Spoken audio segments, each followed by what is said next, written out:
Você já ouviu falar sobre viagem astral? Já ouviu pessoas dizerem que são capazes de visitar qualquer lugar do planeta sem precisar de meios de transporte e sem gastar dinheiro? Pessoas que dizem voar, passar por paredes, encontrar e conversar com outros espíritos, visitar cidades espirituais. Isso aconteceria durante o nosso sono, quando o espírito desprende-se do corpo que dorme e viaja por qualquer lugar que desejarmos. Será que isso é possível? Você tem alguma experiência para nos contar? Quem são as pessoas que conseguem fazer esta viagem astral? Será que é uma prática perigosa? Mas o que diz a doutrina espírita codificada por Allan Kardec? Os espíritas conhecem a viagem astral? Eles estudam o fenômeno ou é algo proibido pela doutrina? E o que dizem as outras religiões? Agradeço sua companhia, peço que se inscreva e deixe o gostei ao final do vídeo, se gostar do vídeo, pois é assim que você pode ajudar o canal.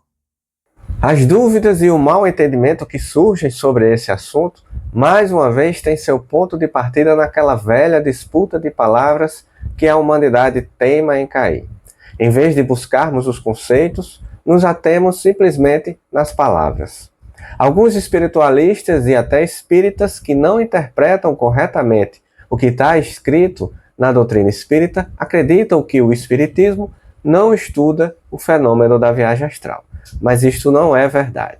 Sobre o assunto, o espiritismo lança os conceitos de viagem astral no 8º capítulo de O Livro dos Espíritos, que tem como título Da Emancipação da Alma. Vejamos algumas perguntas de Allan Kardec e as respectivas respostas dos espíritos. Questão 401. Durante o sono, a alma repousa como o corpo? Não, o espírito jamais está inativo. Durante o sono, se relaxam os laços que o unem ao corpo, e o corpo não necessita do espírito. Então ele percorre o espaço e entra em relação mais direta com outros espíritos. Questão 402.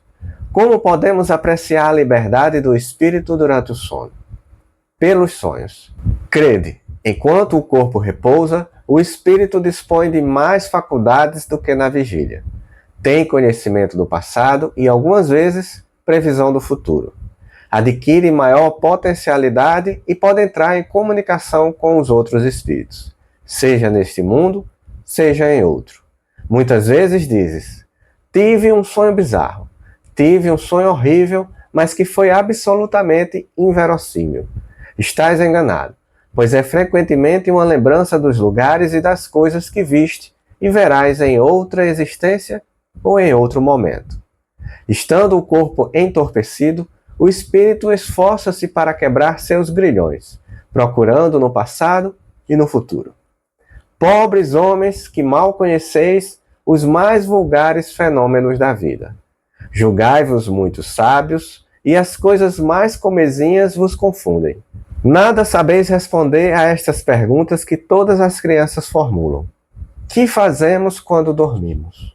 Que são os sonhos? Questão 408.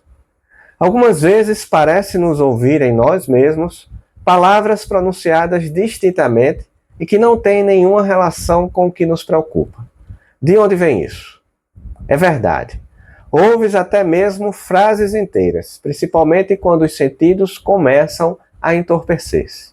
É algumas vezes um fraco eco de um espírito que veio comunicar-se contigo. Questão 409. Frequentemente, em um estado que ainda não é de sonolência, quando temos os olhos fechados, vemos imagens distintas, figuras das quais apreendemos os mínimos detalhes. Isso é um efeito da visão ou de imaginação? Estando o corpo entorpecido, o espírito trata de desprender-se. Ele se transporta e vê. Se o sono fosse completo, isso seria um sonho. Questão 410. Algumas vezes, durante o sono, ou quando nos achamos apenas ligeiramente adormecidos, temos ideias que nos parecem excelentes e que, apesar dos esforços que façamos para retê-las, elas se apagam da memória. De onde vêm essas ideias? Elas são o resultado da liberdade do espírito, que se emancipa e goza de mais faculdades durante esse momento. Provém da liberdade do espírito que se emancipa, e que, emancipado, goza de suas faculdades com maior amplitude. Frequentemente são conselhos que outros espíritos dão. Questão 410. Letra A. De que servem essas ideias e esses conselhos, uma vez que se perde a lembrança e não se pode aproveitá-los? Essas ideias pertencem, algumas vezes, mais ao mundo dos espíritos do que ao mundo corpóreo. Porém, com mais frequência, se o corpo esquece, o espírito se lembra e a ideia revive no instante necessário, como uma inspiração do momento. Questão 412. Durante o repouso ou sono corporal, a atividade do espírito pode fatigar o corpo? Sim, porque o espírito tem um corpo como um balão está preso a um poste. Assim como a agitação do balão abala o poste, a atividade do espírito reage sobre o corpo e pode fatigá-lo. Questão 413. Do princípio da emancipação da alma durante o sono, parece resultar que temos duas existências simultâneas: a do corpo, que nos dá a vida de relação exterior, e a da alma, que nos dá a vida de relação oculta. É assim mesmo? No estado de emancipação, a vida do corpo cede lugar à vida da alma. Contudo, não há duas existências. São, na verdade, duas fases de uma só existência, porque o homem não vive duplamente. Questão 414. Duas pessoas que se conhecem podem visitar-se durante o sono? Sim, e outras que creem não se conhecerem se reúnem e conversam. Sem suspeitar, podes ter amigos em outros países.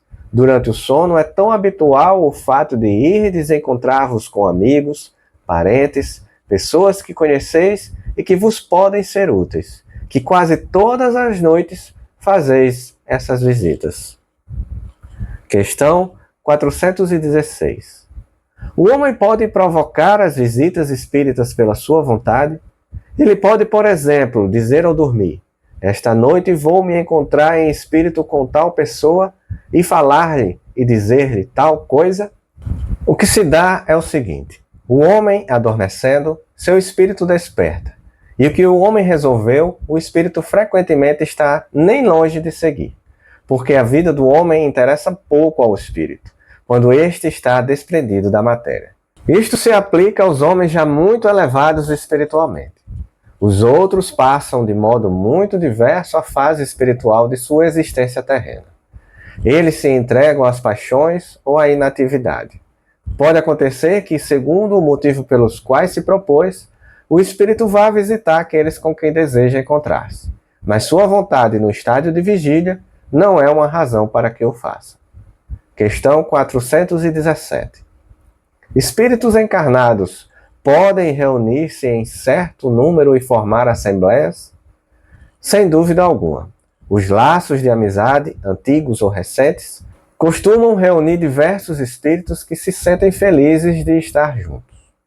Observação. Pelo termo antigos, se devem entender os laços de amizade contraída em existências anteriores.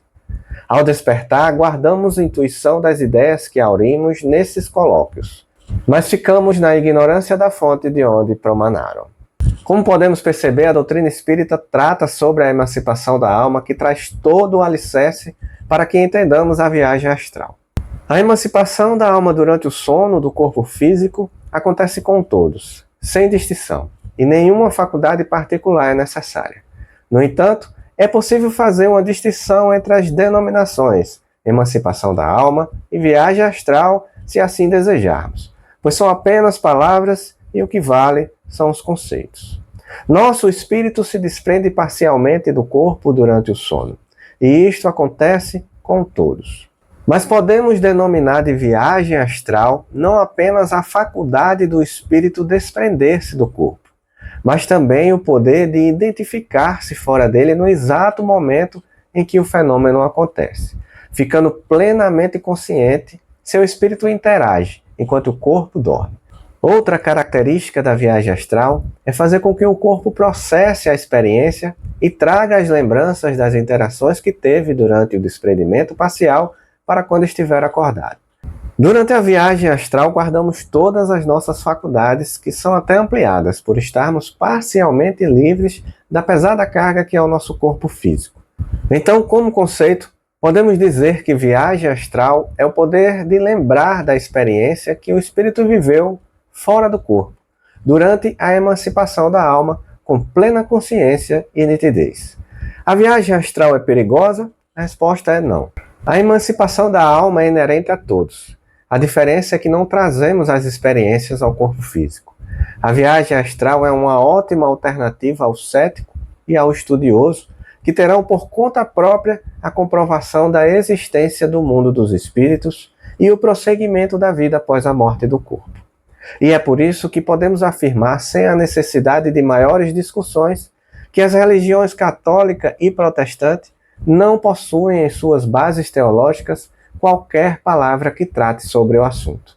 Elas simplesmente desconhecem o fenômeno e sequer tratam como uma possibilidade, pois teriam que atestar aqueles conceitos que afirmam que existe uma sobrevivência de uma essência após a morte do corpo, que denominamos de espírito, e que ela passará a viver no mundo espiritual de forma contínua, sem esperar qualquer grande ato celestial ou julgamento final.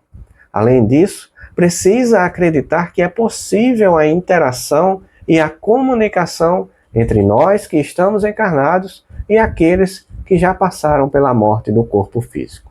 Sem uma mudança radical em seus conceitos teológicos, tais religiões ficarão à margem das grandes descobertas e constatações que podem ser feitas através da viagem astral. Para concluir o vídeo, faço uma exortação àqueles que pretendem descobrir as incríveis sensações de uma viagem astral. Não tratem como brincadeira. É preciso estudar e preparar-se. Acima de tudo, é preciso manter-se em equilíbrio, pois um novo mundo vai se descortinar e durante o sono nosso espírito procura e encontra pessoas e lugares que estarão de acordo com aquilo que vibramos durante a vigília. Muita paz a todos. Agradeço sua companhia, peço que se inscreva e deixe o gostei para ajudar o canal e a divulgar boas palavras. Até o próximo vídeo, se Deus quiser.